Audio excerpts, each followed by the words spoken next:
السلام علیکم، میں ہوں ساجدہ۔ آج بات کریں گے ایک بہت حساس موضوع پہ۔ جی، سب کو یاد ہوگا کہ لاہور میں ایک لڑکی نے، فاطمہ نامی لڑکی نے لاہور یونیورسٹی کی، اور اس نے سوسائڈ کر لی، خودکشی کر لی۔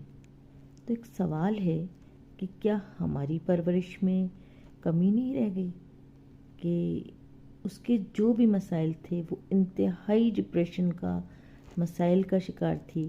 تو کیا اگر وہ کسی سے ہیلپ لیتی، مطلب سب سے زیادہ تو کہنا چاہیے پیرنٹس سے بات شیئر کرنی چاہیے بچوں کو، اور جو اسلامک ماحول ہے اس کے حساب سے قرآن اور احادیث میں خودکشی کرنا ایک حرام عمل ہے، تو کیا کہیں ہم مذہب سکھانے میں پیچھے تو نہیں رہ گئے، یا ہماری بات چیت بہت کم ہو گئی بچوں سے؟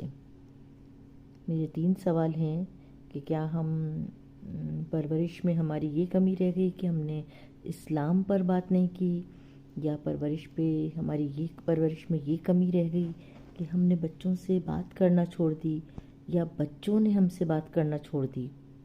تو یہ پوائنٹس میرے دماغ میں آ رہے ہیں، بچے کیوں اتنا ڈپریشن کا شکار ہو گئے؟ مسائل تو آج سے 20 سال پہلے بھی بہت تھے، 25 سال پہلے بھی، اور پھر میڈیا اس بات کو اتنا جب شیئر کرتا ہے تو ایک بچے کے بعد 2-4 بچوں پہ مزید اثر ہو جاتا ہے۔ تو اس کا حل ہمیں نکالنا پڑے گا کسی بھی طرح بیٹھ کے، اس کے سیمینار کرائے جائیں، مذہبی پروگرام کا انعقاد کیا جائے سیمینارز میں، بڑے لیول پہ، ہائی لیول پہ، کہ یہ بچوں کو اتنا ڈپریشن کیوں ہو رہا ہے، اور یہ بیچارے پٹاپٹ اپنی جان دیے جا رہے ہیں جانوروں کی طرح۔ اس طرح تو جانور بھی اپنی جان نہیں لیتے۔ ان کے مسائل کا حل ڈھونڈنا ہوگا ہمیں۔ میں ان بچوں کی طرف ضرور ہوں، لیکن ان سے نالاں ضرور ہوں۔ خدا را، خودکشی ایک بہت بڑا جرم ہے۔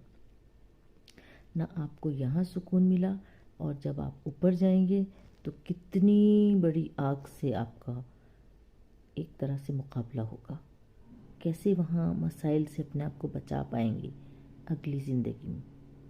پلیز میری ویڈیو کو زیادہ سے زیادہ شیئر کریں اور اس پر بات کی جائے۔